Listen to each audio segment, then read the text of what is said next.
나는 자비로운 자라 라는 제목으로 하나님 말씀 증거하도록 하겠습니다.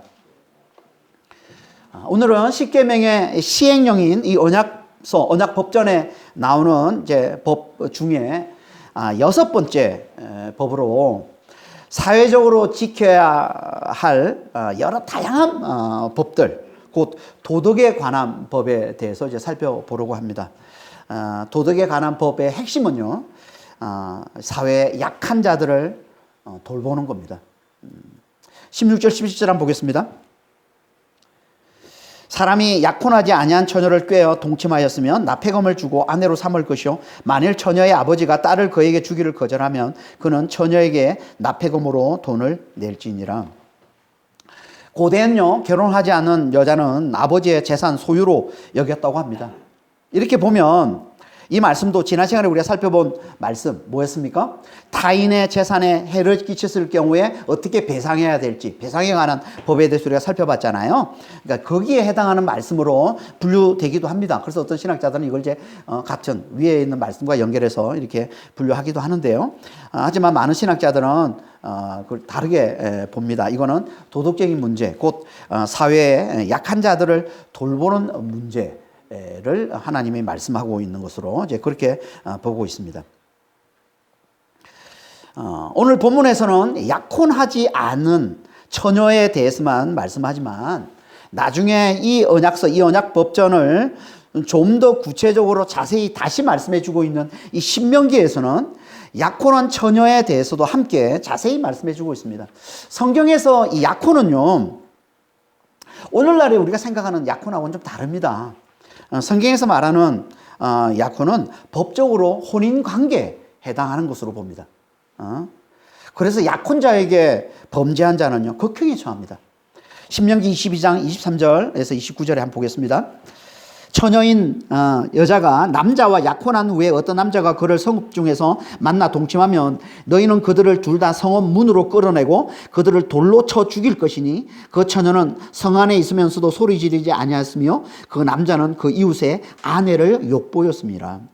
28절에 만일 남자가 약혼하지 아니한 처녀를 만나 그를 붙들고 동침하는 중에 그 두 사람이 발견되면 그 동침한 남자는 그 처녀의 아버지에게 은 50세겔을 주고 그 처녀를 아내로 삼을 것이라. 그가 그 처녀를 욕보였은즉 평생의 그를 버리지 못하리라.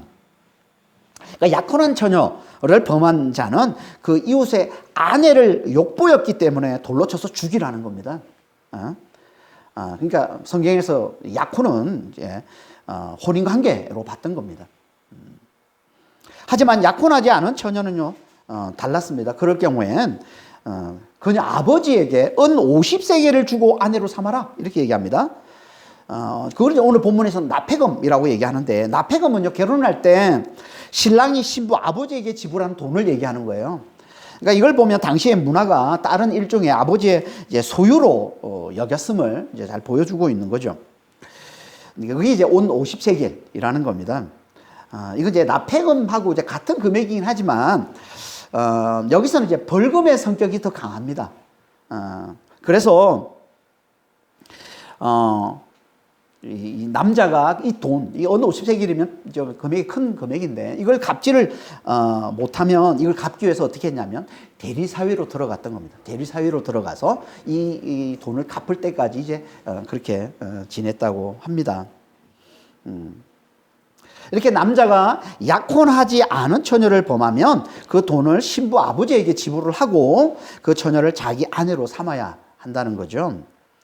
그리고 이제 그 남자에게 그 여자를 평생 버리지 못하게 합니다. 그 여자를 끝까지 책임지게 만든 거죠. 그러니까 이건 하나님이 이런 법을 통해서 사회적으로 연약한 여자들을 지키고 보호해 주셨음을 잘 보여주고 있는 거예요. 근데 이렇게 연약한 자들을 잘 보호하려면, 사람들이 연약한 자들을 잘 보호하려면 먼저 약한 자들을 위하시는 하나님을 잘 섬겨야 됩니다.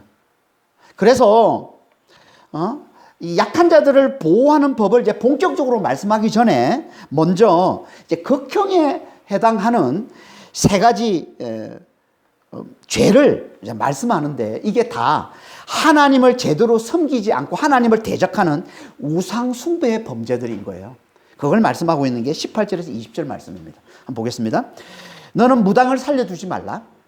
짐승과 행음하는 자는 반드시 죽일지니라. 여호와 외에 다른 신에게 제사를 드리는 자는 멸할지니라. 이 세 가지 범죄는 우상 숭배로 심판당한 이 애굽과 이 가나안 족속의 풍습에서 나오는 이 전형적인 범죄들의 세 가지 예인 거예요. 레위기 18장에 보면은 이제 애굽과 이 가나안 족속의 풍습에서 나오는 이 죄들을 아주 자세히 열거해 주고 있습니다.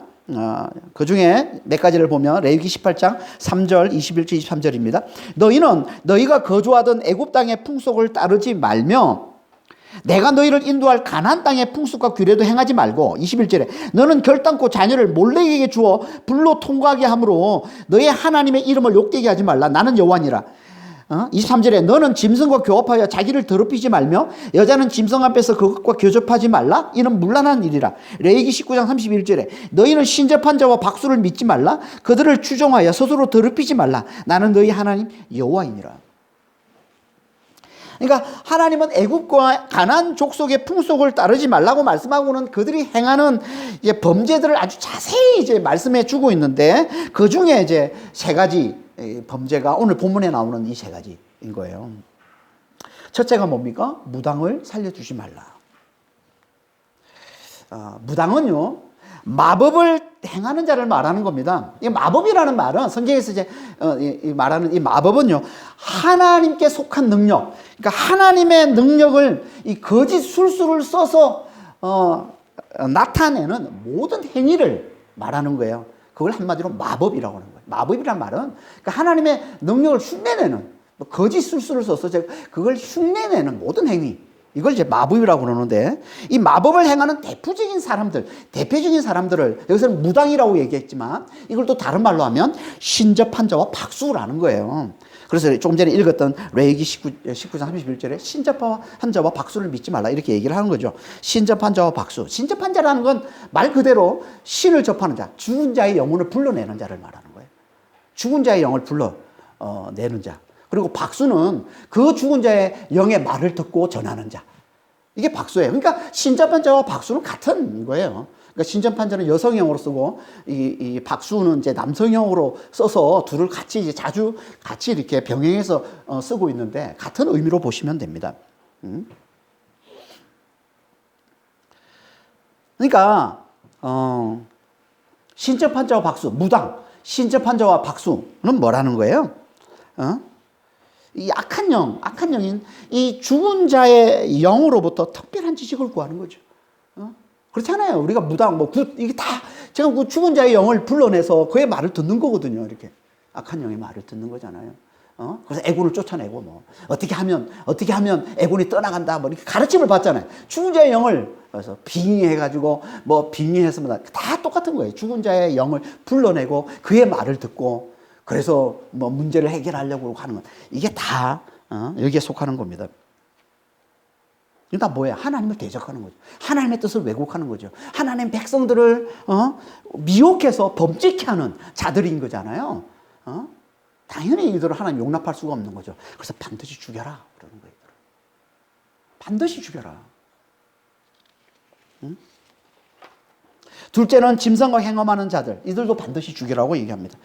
이것도 애굽과 가나안 족속의 풍속이었던 겁니다. 이들은요, 애굽 사람들과 이 가나안 족속 사람들은요, 짐승들을 신으로 섬겼기 때문에 종교 의식 중에 이제 종교 의식 중에 하나로 어떤 걸 행했냐면 이 짐승과 관계를 맺는 일을 행한 거예요. 이게 우상숭배의 실상인 겁니다. 우상숭배의 민낯이에요, 이게. 여러분, 영적으로 미혹되면요, 이렇게까지 타락합니다, 인간이. 말이 되는 겁니까, 지금? 그런데 이게 이렇게 영적으로 타락하고 영적으로 미혹되면 이렇게 가는 거예요. 이 말은 그 짐승과 하나가 되는 거죠, 이게. 그렇잖아요. 고린도서 6장 16, 17절에 보면 창녀와 합하는 자는 그와 한 몸인 줄 알지 못하느냐? 주와 합하는 자는 주와 한 영이니라. 그런 것처럼 짐승과 합하는 자는요, 짐승과 한 몸이 되는 거예요. 이건 당연히 하나님과 하나 되어서 하나님의 뜻을 이루어갈 하나님의 형상으로 지음받은 사람, 다시 말해서 주와 합하여 주와 한 영이 돼야 될 이 사람에게는 절대 있을 수 없는 너무나 가정스러운 일인 거죠, 이게. 그러니까 이건 하나님을 정면으로 대적하는 겁니다. 그래서 이들은 반드시 죽이라라고 얘기하는 거예요. 하나님이 돼야 될 사람이 짐승이 되게 만든, 이건 말이 안 되는 거예요. 있을 수가 없는 거예요. 반드시 죽이라라고 얘기하는 거죠. 셋째는요, 여호와 외에 다른 신에게 제사 드리는 자도 멸하라라고 말씀하고 있습니다. 다른 신에게 제사는 희생제사를 얘기하는 겁니다. 다른 신에게 희생제사를 드린다는 건 그건 뭐예요? 나 외에 다른 신을 섬기지 말라고 말씀하신 것, 십계명의 첫 번째 계명이죠. 이 계명을 대놓고 어기는 것이죠. 다시 말해서 하나님과의 이 언약의 관계를 완전히 무시하는 범죄가 되는 겁니다. 하나님과의 언약의 관계를 완전히 무시하게 되면요, 우리는 하나님의 형상대로 지음받은 이 사람의 생명을 무시하게 되고, 따라서 약자들을 짓밟는 삶을 살게 되는 겁니다. 그래서 다른 신에게 제사 드리는 우상숭배를 대표하는 가장 가정스러운 우상숭배를 몰렉에게 제사 드리는 것으로 말씀하고 있는 거예요. 조금 전에 읽었던 레위기 18장 말씀이, 레위기 18장 21절 말씀이 그거잖아요. 몰렉에게 제사 드리는, 몰렉에게 제사 드린다는 이 말은 당시 이제 가나안 족속의 우상숭배 중에 하나인데, 몰렉 제사는 자녀를 바치는 겁니다. 몰렉에게. 그러니까 하나님의 가장 가정스러운 우상숭배인 거죠. 그래서 대표해서 몰렉에게 제사 드리는 걸 얘기하는 거예요. 자녀를 바쳐요, 우상에게. 너무나 연약한 생명인 이 자녀까지 바쳤으라도 어떻게 해서 자신의 뜻을 이루어내려고 하는 거예요. 이게 몰렉을 섬기는 우상숭배였던 겁니다.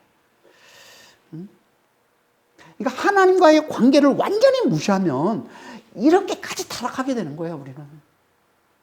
자신을 위해서 자기 자식까지 불태우는 이런 짓까지 하게 되는 겁니다. 이렇게까지 타락하게 되는 거예요. 그러니까 이들은 반드시 멸해야 된다는 거. 왜 안 그러면 작은 누룩이 온 덩어리에 퍼지듯이 이 죄악이 전체에 퍼져서 모두가 다 하나님을 무시하고 사람을 경시하고 약한 자들을 짓밟는 그런 사회가 될 수밖에 없으니까 이들을 철저히 멸하라라고 얘기를 하고 있는 겁니다.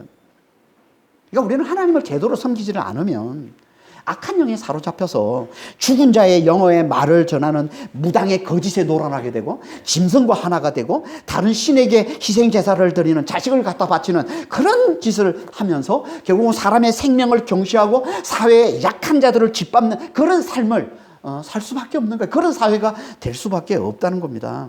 그래서 이들은 반드시 죽이고 이들은 반드시 철저히 멸하라라고 하나님 말씀하시는 겁니다. 다시 말해서 하나님만을 굳게 잘 섬기는 자가 되라는 거예요. 하나님만을 굳게 잘 섬기는 자가 되라. 왜요? 그래야 하나님의 형상대로 지음받은 사람의 생명을 존중하고 약한 자들을 잘 돌보고 잘 보호해주는 그런 공동체, 그런 사회가 될 수 있기 때문에 그런 겁니다. 하나님을 잘 섬겨야 사람을 존중하고 약자들을 잘 돌보는 사회가 되는 거예요. 그래서 이렇게 종교적으로 하나님을 대놓고 대적하는 이들을 반드시 죽이고 철저히 멸하라 하시고는, 다시 말해서 하나님만을 굳게 잘 섬기라고 말씀하고는 이제 본격적으로 사회의 약한 자들을 돌보라는 말씀을 주시는데, 그게 21절에서 27절까지 말씀인 겁니다. 그 중에서 21절에서 24절은요, 당시 사회에서 대표적인 약자들 세 부류를 말씀하고 있는데, 그들이 누굽니까? 이방 나그네와 과부와 고아라는 거예요. 성경에서 이들은 항상 하나님의 최고의 관심의 대상이었던 겁니다. 21절 한번 보겠습니다. 너는 이방 나그네를 압제하지 말며 그들을 학대하지 말라. 너희도 애굽 땅에서 나그네였음이라. 당시는요, 치안이 발달하지는 않아서 이방 나그네는 항상 목숨이 위태로웠습니다. 우리가 창세기에서 이제 아브라함의 이야기, 이삭의 이야기를 보면서 우리가 자세히 살펴봤던 건데요. 오죽하면 아브라함이 기근 때문에 애굽으로 내려가면서 아내 사라에게 뭘 부탁합니까? 아내라고 하지 말고 누이라고 해다오. 이렇게 부탁하잖아요. 오죽하면 그랬겠어요. 자기 목숨을 죽일까 봐 사람들이 아내라고 하지 말고 누이라고 해요. 그 아들 이삭도 똑같잖아요. 이삭도 리브가에게 그 이방 땅에 가면서 리브가에게 그러잖아요. 아내라고 하지 말고 내 누이라고 해달라고. 이건요, 당시 사회가 이방 나그네들을 어떻게 되었는지를 잘 보여주고 있는 이야기인 거죠. 그러니까 이방 나그네들은 항상 누구도 돌봐주지 않는, 언제라도 목숨을 잃을 수 있는 무방비 상태에 놓여 있는 당시 사회에서 가장 취약한 자들이었던 거예요. 이방 나그네가. 그런 그들을 하나님은 어떻게 대하라고 얘기합니까? 압제하지 말라, 학대하지 말라, 이렇게 말씀하고 있습니다. 다시 말해서 그들을 잘 대해주라는 거예요. 그러면서 그 이유를 말씀하고 있는데, 그 이유가 뭐예요? 너희도 나그네였지 않냐? 너희도 애굽에서 나그네였지 않냐? 다시 말해서 너희도 나그네로 살았기 때문에 누구보다 나그네의 고통을 잘 알고, 더 나아가서 그 고통에서 건져주신 하나님의 사랑을 잘 알기 때문에 그 사랑으로 너희도 나그네들을 잘 대해주라 라고 하나님이 말씀하고 있는 거죠. 그러니까 이 말씀은 우리에게 상처와 아픔이 있는 이유를 잘 말씀해 주고 있는 본문입니다. 우리에게 왜 이렇게 상처가 있고 왜 이렇게 아픔이, 고통이 있습니까? 우리 삶 가운데. 그 이유는 그 상처와 그 아픔 중에 주신 하나님의 위로로 상처와 아픔 가운데에 있는 사람들을 잘 위로하고 잘 치유하기 위해서 그런 거라는 거예요. 그래서 바울이 이렇게 얘기한 거예요. 고린도서 1장 4절에 하나님은 우리의 모든 환난 중에서 우리를 위로하사 우리로 하여금 하나님께 받는 위로로서 모든 환난 중에 있는 자들을 능히 위로하게 하시는 이시로다. 하나님께서 우리를 환난 가운데 붙여주신 이유는 그 환난 중에 있는 우리를 위로해 주심으로, 그 위로로 지금 아직도 고통 가운데, 아픔과 상처 가운데 있는 자들을 위로하도록 하기 위해서 먼저 하나님께서 우리를 고통 가운데, 상처 가운데, 아픔 가운데 하나님께서 있게 해주신 거예요. 그래서 거기서 우리를 위로해 주시는 거예요. 그 위로로 다른 모든 환난 가운데 있는 자들을 잘 위로해 주라고, 잘 치유하는 자가 되라고. 그러니까 우리는 고통 중에 주신 하나님의 위로로 아직도 고통 가운데 있는, 아픔 가운데 있는 자들을 잘 위로하는 자가 되어야 되는 겁니다. 특히 우리는 다 천국이 본향인 이 땅의 나그네들이잖아요. 그러니까 우리가 이 땅의 나그네임을 잘 알고 실제로 이 땅에 나그네로 살고 있는 자들, 외국 근로자들이나 노동자들, 난민들, 정말 이런 사람들을 잘 위로하는 자들이 되시기를 바랍니다. 우리가 나그네임을 잘 알아야, 나그네로서 하나님 위로를 잘 받아야 잘 위로할 수 있겠죠. 하나님이 이렇게 하나님의 사랑을 잘 흘려주기를 원하시는 겁니다. 이방 나그네와 함께 그 당시 또 다른 하나님의 최고의 관심이 누구라고요? 과부와 고아. 과부와 고아. 그래서 23절 24절에 이렇게 말씀하고 있습니다. 내가 만일 22절에 너는 과부나 고아를 해롭게 하지 말라. 네가 만일 그들을 해롭게 함으로 그들이 내게 부르짖으면 내가 반드시 그 부르짖음을 들으리라. 나의 노가 맹렬함으로 내가 칼로 너희를 죽이리니 너희 아내는 과부가 되고 너희 자녀는 고아가 되리라. 하나님이 과부와 고아를 얼마나 위하시는지를 잘 보여주는 말씀입니다. 오죽하면 하나님이 과부의 재판장이요 고아의 아버지다 이렇게 말씀하시죠. 이 시편 68편 5절 말씀이잖아요. 하나님은 고아의 아버지시며 과부의 재판장이시라.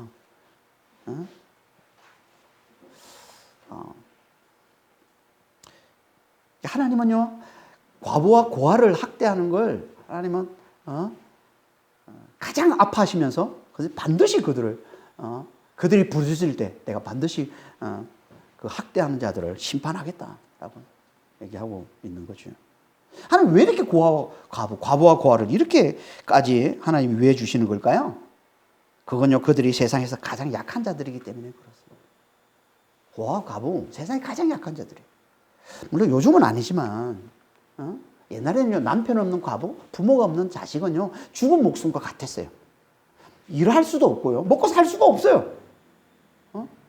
그래서 가장 비참하게 사는 자들. 이게 과부와 고아란 말이에요. 지금은 과부도 일을 하면서 얼마든지 잘 먹고 잘 살 수 있죠. 지금은 또 고아들도 돌보는 시설들이 많이 있어서 잘 살 수 있지만 과거에는 아니었던 거예요. 생존이 불가능했습니다. 사회에서 가장 큰 약자들이었던 거죠. 그런 그들을 하나님이 가장 잘 위해 주신다는 거예요. 하나님. 지금도 마찬가지입니다. 하나님은요, 사회에서 가장 큰 약자를 가장 잘 위해 주시는 분입니다. 하나님은. 그러니까 너무나 힘든데 아무도 돌봐주는 사람이 없어. 그런 사람들을 하나님이 가장 관심을 많이 갖고 그런 사람들을 하나님이 가장 잘 위해 주세요. 그러니까 내가 지금 너무 힘든데 주변에 나를 돌봐주는 사람, 나를 이해해주고 나를 위로해주고 나를 돌봐주는 사람이 없을 때 진짜 우리가 찾아야 될 건 하나님이에요. 하나님은 그런 자들의 하나님이시라니까요. 그래서 과부의 재판장, 그래서 고아의 아버지라고 그러는 거예요. 하나님 그런 자들의 하나님이시라는 거예요. 반드시 하나님 그들을 위로해 주시고 반드시 하나님이 그들을 축복해 주신다는 겁니다. 하나님 왜 이렇게 사회에서 가장 약한 자들을 이렇게 잘 하나님이 위해 주시는 걸까요? 왜? 그건요, 하나님은 사랑이시기 때문에. 여러분, 사랑이 뭔지 압니까? 사랑은 그냥 필요를 채워주는 게 사랑이에요. 사랑은 필요를 채워주는 겁니다. 하나님의 사랑은요, 당신을 내어주시기까지 하면서 필요를 채워주시는 거예요. 이게 하나님의 사랑이에요. 그러니까 사랑은 필요를 채워주는 게, 누가 약한 사람이 있고 누가 뭘 필요한 사람 우리가 도와주고 도움을 주고, 이게 사랑인데 세상은 어느 누구도 자기 목숨을 자기를 내어주면서까지 그렇게 필요를 채우지 않는데, 우리 하나님은 당신을 내어주시면서까지 우리를 필요를 채워주신 분이에요. 이걸 하나님의 사랑이라고 그러는 거예요.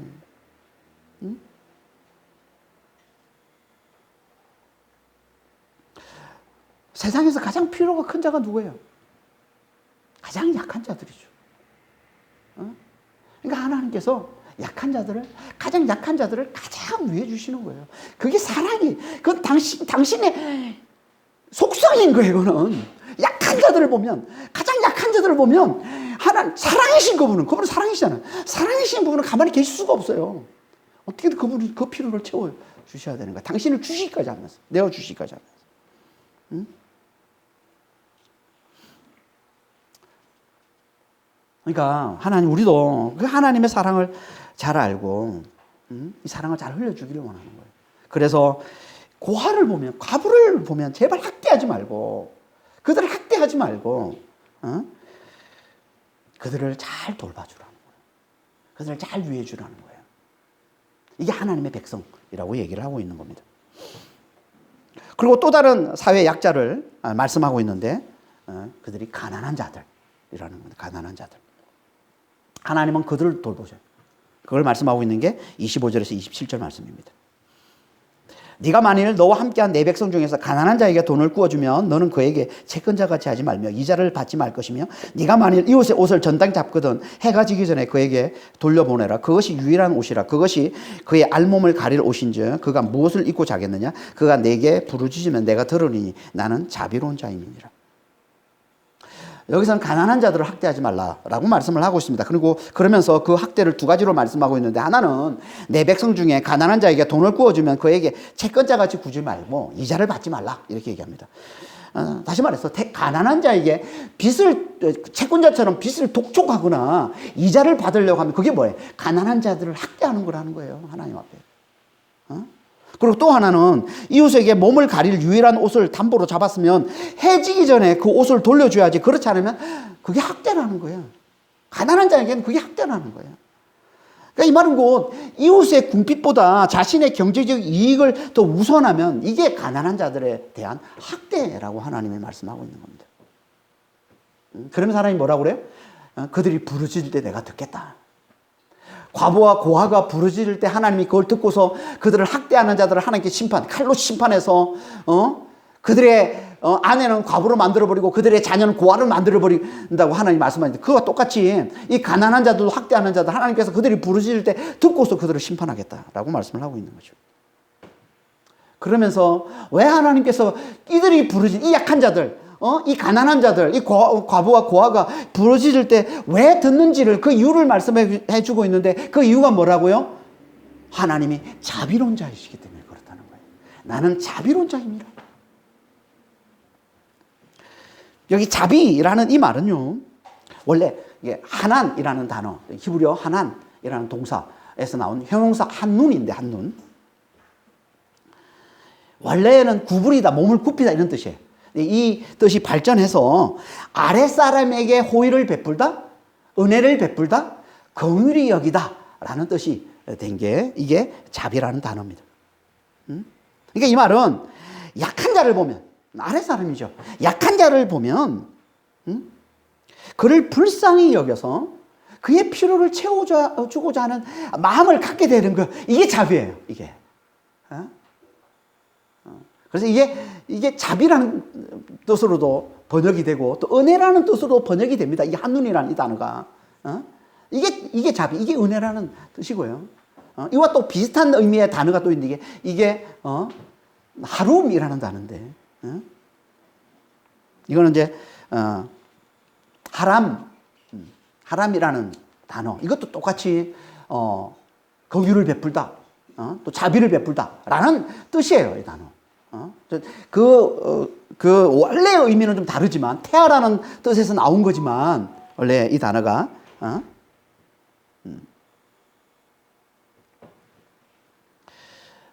아무튼 뜻이 비슷한 단어입니다. 이 단어를 가지고 하나님께서 당신의 긍휼, 당신의 자비, 당신의 은혜를 이런 단어들로 이렇게 표현을 해주고 있는 거죠.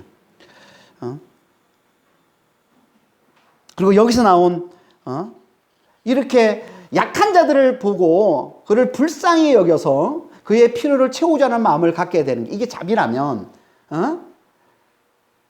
그래서 그 필요를 채워주는 것, 이게 사랑인 거예요. 그 필요를 채워주되 당신을 내어주시기까지 하면서 그 필요를 채워주시는 것, 이게 하나님의 사랑이라는 겁니다.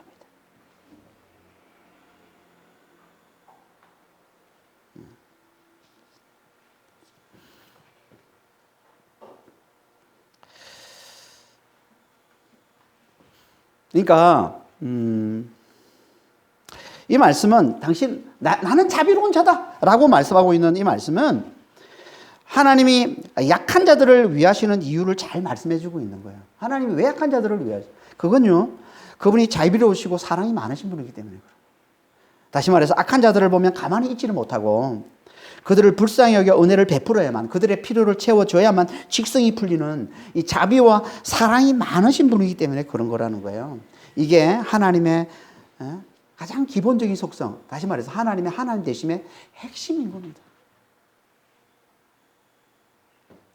그래서 하나님의 모세에게 이렇게 말씀하신 거예요. 출애굽기 34장 6절에 여호와께서 그의 앞으로 지나시며 선포하시되 여호와라 여호와라 자비롭고 은혜롭고 노하기를 더디하고 인자와 진실이 많은 하나님이라. 하나님이 어떤 분이시냐? 하나님은 자비롭고 은혜롭고, 이 자비롭고가 이게 이 자비롭다는 단어가 아까 이제 제가 이제 하람이라고 그랬는데 하람이 아니라 라함인데 제가 잘못 말했네요. 라함에서 나온 형용사 라훔이고요. 자비롭고가 대은혜롭고가 한눈입니다. 한눈. 그러니까 이 두 단어를 같이 쓰면서 자주 강조하는 거예요. 하나님 이 긍휼히 여기심, 이 자비로우심을 강조하는 겁니다. 그래서 신약에서도 이렇게 말씀하는 게 에베소 2장 4절 5절에 긍휼이 풍성하신 하나님이 우리를 사랑하신 그 큰 사랑을 인하여 허물로 죽은 우리를 그리스도와 함께 살리셨다. 그러니까 하나님의 하나님 되심의 핵심이 뭐냐면 이 자비와 사랑인 거예요. 이 긍휼과 사랑인 거예요. 이걸 한 단어로 하면 그게 뭐예요? 그게 사랑이에요. 그래서 하나님은 사랑이시다 그런 거예요. 요한일서 4장 16절에 하나님이 우리를 사랑하신 사랑을 우리가 알고 믿었느니 하나님은 사랑이시라. 사랑 안에 거하는 자는 하나님 안에 거하고 하나님도 그의 안에 거하시느니라. 사랑. 이거 좀 더 구체적으로 말하면 자비와 사랑. 자비와 사랑이 뭐라고요? 약한 자들을 불쌍히 여겨서 그의 필요를 채워주시는 거예요. 당신의 목숨까지 내어주시기까지 하면서 자기를 내어주시기까지 하면서 그의 필요를 채워주시는 이게 하나님의 자비, 하나님의 사랑이라는 겁니다. 그래서 로마서 5장 5절 6절에 이렇게 말씀하고 있는 거예요. 우리에게 주신 성령으로 말미암아 하나님의 사랑이 우리 마음에 부음받음이니 우리가 아직 연약할 때 기약대로 그리스도께서 경건하지 않은 자를 위하여 죽으셨도다. 이게 하나님의 사랑이라는 거예요. 하나님의 자비, 하나님의 사랑. 그러니까 하나님은요, 당신의 백성들이 하나님의 이 자비, 하나님의 이 사랑을 아는 자들은 이 사랑과 이 자비를 잘 흘려주기를 하나님이 원하시는 거예요. 그래서 예수님, 예수의 영 성령을 완전한 사랑이 되시고 완전한 능력이 되신 만유의 주가 되신 그 예수의 영 성령이 우리 안에 오셔서 하나님의 자비, 하나님의 사랑이 뭔지를 잘 깨우쳐 주시는 것이고, 그리고 우리에게 성령께서 힘을 주셔서 우리를 통해서 그 자비, 그 사랑이 드러나게 해주시는 거예요. 이게 성령이 하시는 일이란 말이에요. 하나님의 사랑을 잘 깨우쳐 주시고, 그리고 그 사랑을 잘 드러내도록 해주시는 분. 그래서 예수님이 그러신 거예요. 누가복음 6장 34절 35절에 너희가 받기를 바라고 사람들에게 구워주면 칭찬받을 것이 무엇이냐? 죄인들도 그만큼 받고자 하여 죄인에게 구워주느니라. 오직 너희는 원수를 사랑하고 선대하며 아무것도 바라지 말고 구워주라. 그리하면 너희 상이 클 것이요 곧 지극히 높으신 이의 아들이 되리니 그는 은혜를 모르는 자와 악한 자에게도 인자하시니라. 오늘 본문에 25절 27절에서 말씀하고 있는 이 말씀의 예수님의 버전인 거죠. 예수님의 버전. 이게 하나님의 자녀라는 거예요. 어떻게 예수님이 이런 말씀을, 아니 누가 이렇게 자비와 사랑을 베풀 수 있는 자가 누가 있습니까? 우리 힘으로는 절대 안 되죠. 근데 어떻게 예수님께서 우리에게 이렇게 행하라고 말씀하셨어요? 왜? 당신의 능력이 우리 안에 들어와 사시니까. 성령으로 우리 안에, 당신이 우리 안에 사시니까 이 말씀을 하시는 거예요. 그러니까 이건 오직 십자가와 부활의 이 완전한 사랑, 완전한 능력이 되시고 만유의 주가 되시는 예수님이 우리 안에 들어와 사시는 성령을 힘 있는 자만이 가능한 겁니다. 그러니까 우리는 늘 우리 안에 계신 성령을 잘 의지하는 자가 돼요. 성령을 잘 의지하는 자가 돼요. 그래서 성령이 우리를 통해서 하나님의 자비, 하나님의 사랑을 잘 드러내도록 해요. 잘 흘려주도록 해요. 성령이 하시는 일이에요. 그 일은. 그래야 우리가 약자를 위하는, 약자를 돌보고 약자를 보호하는 이 자비와 이 사랑의 삶을 잘 살아낼 수 있다는 거예요. 그러려면 우리가 먼저 뭘 잘해야 된다고요? 하나님을 잘 섬겨요. 그래서 다시 한 번 더 하나님 섬김을 강조해서 말씀해 주고 있는 거예요. 그게 28절 이하의 말씀입니다. 28절 한번 보겠습니다. 너는 재판장을 모독하지 말며 백성의 지도자를 저주하지 말지니라. 여기 재판장은 하나님이라는 뜻도 돼요. 하나님. 그러니까 이건요, 이런 말이에요. 하나님이 세우신 재판장과 이 백성의 지도자들, 이들을 저주하지 말라. 왜? 이건 곧 하나님을 저주하는 것 같기 때문에 그러는 거예요.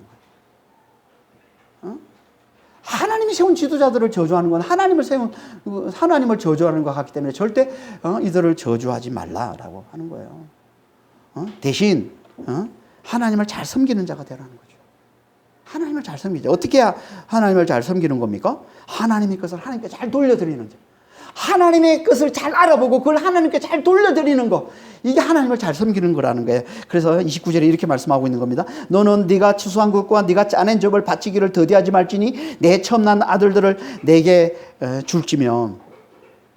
추수한 걸 바치라는 이 말은 추수한 모든 추수를 다 하나님께 갖다 바쳐라, 그건 그런 말이 아니겠죠. 당연히 이 말은 이런 겁니다. 모든 추수가 하나님의 것임을 잘 알고 그걸 인정하고 감사하는 마음으로 추수한 것 중에 가장 좋은 걸 하나님께 바치라는 거예요. 처음 난 아들도 마찬가지입니다. 처음 난 아들. 애굽의 장자가 다 죽어나갈 때 함께 죽어야 마땅한 이스라엘 장자들이 하나님의 은혜로 다시 말해 유월절 어린 양의 희생으로 살아남으로써 이스라엘이 구원받았음을 잘 알고 그걸 인정하고 감사하는 마음으로 처음 난 거, 가장 좋은 거, 이 처음 난 걸 하나님께 드리라는 거예요. 소와 양도 마찬가지입니다. 30절에 내 소와 양도 그와 같이 하되 이래 동안 어미와 함께 있게 하다가 여덟 해 만에 내게 줄지니라. 뭐 7일 동안 엄마와 함께 있다가 여덟째 하나님께 바치라 라고 얘기를 하고 있는데, 그 이유는 7일 동안은 부정, 피 흘림이 있기 때문에 피 흘리면 하나님 앞에 항상 부정한 거예요. 그래서 7일 동안 그 부정한 기간으로 하나님 여기시는 거예요. 피 흘림이 있는 그 7일 동안은. 그리고 피를 다 깨끗이 씻겨지는 8일째 되는 날, 정결한 날로 해서 그 8일째 되는 날 하나님께 드리라 라고 얘기하고 있는 거예요. 사람도 마찬가지입니다. 그래서 언제 할례 합니까? 사람을 하나님 앞에 바치는 게 할례인데 언제 할례 합니까? 8일째 하는 거예요. 할례를. 7일 동안은 부정한 거예요. 그래서 8일째 할례를 하라고 하는 겁니다. 그러니까 하나님은 부정한 거 하나님께 드리면 안 되거든요. 항상 깨끗한 거룩한 걸, 정결한 거 하나님께 드려야 되기 때문에 8일째 하나님께 드리라고 그러는 거예요. 그래서 31절에 이렇게 말씀하고 있는, 너희는 내게 거룩한 사람이 될지니, 거룩한 사람, 정결한 자, 거룩한 자가 되라는 거예요. 그래서 덜에서 짐승에 찢긴 동물의 고기는 먹지 말고 그건 개에게 주라는 거예요. 더러운 거니까. 더러운 거니까 그건 개에게 주라는 거예요. 너는 하나님 앞에 거룩한 자, 깨끗한 자, 정결한 자가 되라라고 하나님 말씀하고 있는 겁니다. 그러니까 이 말씀은 다 뭘 얘기하는 거예요? 우리의 추수, 우리의 삶, 이 모든 것들은 다 하나님의 것임을 다 알아. 하나님의 것임을 잘 알고 그걸 인정하고 감사하는 마음으로 그걸 대표하는 가장 좋은 걸 하나님께 드리라라는 말씀을 지금 하고 있는 겁니다. 이건 지금도 우리에게도 마찬가지죠. 우리는 다 하나님 거잖아요. 하나님께서 6월절 어린 양의 피값으로 산 자들 아니에요. 그래서 사도행전 20장 28절에 하나님이 자기 피로 사신 교회다. 우리는 다 하나님이 자기 피로 산 자예요. 그래서 우리는 하나님의 것, 그리스도의 것이라고 얘기하는 겁니다. 고린도서 3장 23절에 너희는 그리스도의 것이요 그리스도는 하나님의 것이니라. 우리는 다 그리스도의 거예요. 우리는 하나님의 거란 말이에요. 이런 얘기하면 기분 나빠하는 사람이 있어요. 그럼 우리는 자유가 없는 거야? 너 하나님 거야? 하나님의 소유야? 그리스도의 소유야? 그럼 나쁜 거잖아. 자유가 없는 거잖아. 라고 생각하는 사람인데 천만에 아닙니다. 이거는 엄청난 놀라운 축복의 말씀인 거예요. 하나님께 그리스도 거라는 건. 우리는 원래 죄의 것입니다. 죄의 소유입니다. 죄의 종입니다. 그게 로마서 6장 17절 말씀이잖아요. 우리가 죄의 것이라고, 죄의 소유라고. 사망을 가져다주는 이 죄의 소유였던 우리가 영생을 가져다주시는 예수님의 소유가 된 거예요. 이것만큼 좋은 거 있습니까? 이것만큼 그 축복이 있어요? 우리는요, 부자들을 부러워합니다. 그래서 우리는 부자의 것이 됐으면 좋겠다는 생각을 가끔 할 때가 있어요. 이재의 자식이 되면 얼마나 좋았을까? 머스크의 자식이 되면 얼마나 좋았을까? 야, 정말 떵떵거리면서 정말 돈 걱정 안 하면 살 수 있는데 이런 부러운, 많이 하잖아요. 요즘처럼 이렇게 막, 코스피가 하늘을 찌르고 막 이러면은, 얼마나 부러워해. SK, 하이닉스, 삼성전자, 다 돈, 얼마나 부러워합니까? 예. 부자의 자식이 됐으면 얼마나. 그것도 좋죠. 부자의 자식이 돼서 이렇게 편하게, 돈 걱정 없이, 사는 것도 좋지만, 그거보다 몇천 배, 더 좋은 게 그리스도의 것이 되는 거예요. 하나님 것이 되는 겁니다. 들을 긴 자는 들으시길 바랍니다. 여러분, 부자의 것이 되고, 머스크의 것이 되고, 이재의 것이 되고, 겉보기에는 먹고 살 걱정 없이 떵떵거리면 잘 살 수 있을 것 같죠. 그러니까 잠깐이고요. 잠깐. 정말 불행하게 사는 사람들 많습니다. 부자들 중에 불행한 사람들 많습니다. 이 땅에 잠깐 그냥 우리가 눈에 보기에 좋은 것만 있을 뿐이, 하지만 우리가 하나님 것이 되고 그리스도의 것이 되면요, 영원히 잘 먹고 잘 사는 자가 돼요. 영원히 완전한 사랑과 완전한 능력을 누리는 삶을 사는 자. 이게 영생이에요. 완전한 사랑. 완전한 능력. 세상이 가장 부러워하는 건, 우리가 모든 사람들이 가장 부러워하는 건요, 완전한 사랑을 받는 사람이에요. 사랑을 받는 사람을 부러워해요. 우리는 다 완전한 사랑을 받는 사람. 왜 이렇게 싸웁니까? 왜? 가까운 사람끼리, 가족끼리 왜 이렇게 싸웁니까? 부모, 자식 간에, 형제들 왜 이렇게 싸웁니까? 사랑을 더 많이 요구했는데 조금밖에 안 주니까 그러는 거예요. 내 성에 안 차니까 그러는 거예요. 그래서 싸우는 거예요. 사랑 때문에. 더 좀 사랑해줘. 이게 우리의 속마음인 거예요. 다. 왜 요거밖에 사랑 안 해줘? 기대치는 이만한데 다 그냥 찔끔찔끔 사랑해주고 다. 우리는 그럴 수밖에 없어요. 왜? 죄인이니까. 우리는 다 연약한 자들이에요. 연약한 자들이 그냥 하나님의 사랑을 요구하고 있으니까 다 싸울 수밖에 없는 거죠. 그러면 정말 완전한 사랑을 받는 삶을 사는 건 하나님 것이 되는 거예요. 그리스도의 것이 되는 거란 말이에요. 이게 영생을 사는 겁니다. 이 은혜를, 이 놀라운 축복을 여러분 잘 깨달으시고, 우리가 그리스도의 것이 되고 하나님의 것이 됐다는 게 얼마나 큰 축복인지 잘 깨달으시고 잘 누리는 자가 되시길 바랍니다. 그러니까 우리는 우리 삶이 그리스도의 것임을 잘 알고 그걸 인정하고 감사하는 마음으로 그걸 대표하는 가장 좋은 걸 하나님께 잘 드리는 자가 돼야 되는 거예요. 그게 뭘까요? 가장 좋은 게 그건요, 예수를 잘 믿음으로 감사와 찬양의 제사를 잘 드리는 거예요.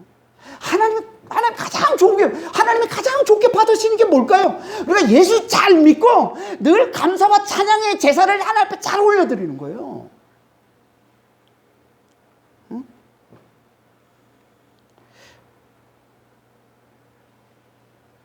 그래서 히브리서 13장 15절 그래서 이렇게 말씀하고 있는 거예요. 그러므로 우리는 예수로 말미암아 항상 찬송의 제사를 하나님께 드리자. 시편 50편 23절에서도 감사로 제사 드리는 자는 하나님을 영화롭게 하는, 그의 행위가 옳게 하는 자. 이게 감사로 제사를 드리는 거예요. 이게 찬양으로 제사를 드리는 거란 말이에요. 그 일을 옳게 하는 자는 내가 하나님의 구원을 보이리니. 하나님이 가장 기뻐하시는 건 감사와 제사. 예수를 잘 믿음으로 감사와 제사를 잘 드리는 거예요. 십자가와 부활의 이 완전한 사랑과 완전한 능력이 되시고 만유의 주가 되시는 예수를 잘 믿음으로 이 부활과 이 영생의 이 완전한 영원한 은혜, 이사야서 말씀을 하면 영원한 은혜, 영원한 구원이라고 그래요. 영원한 자유. 이게 이 부활과 영생이 하나님 우리에게 주신, 예수 안에서 우리에게 주신 이 영원한 은혜, 영원한 구원, 영원한 자유를 누리는 자 됐음을 잘 알고 늘 하나님께 감사와 찬송을 잘 올려드리는 거예요. 이게 하나님을 잘 섬기는 겁니다. 예수를 잘 믿음으로 우리가 영원한 은혜, 영원한 구원, 영원한 자유를 누리는 자가 됐음을 잘 알고 늘 감사와 찬송을 하나님께 잘 올리는 자가 되는 거예요. 이게 하나님을 잘 섬기는 것이고, 이렇게 우리가 하나님을 잘 섬길 때 우리가 예수의 영신 성령으로 말미암아 우리의 이웃들 중에 약한 자들을 잘 돌아보고 그들을 잘 위하는 삶을 잘 살아낼 수 있다는 거예요.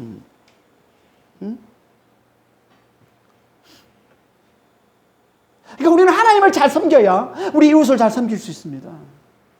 예수를 잘 믿고 예수 안에 있는 이 엄청난 은혜, 영원한 은혜, 영원한 자유, 영원한 구원, 이걸 잘 누리는 자가 됐음을 잘 알고 감사와 찬송을 하나님께 잘 올려드리는 자가 될 때 우리가 이웃을 돌보는 사랑, 이웃의 필요를 잘 채워주는 사랑도 잘 내놓을 수 있는 거예요. 여러분, 내가 충만해져야 잘 베풀 수 있는 거예요.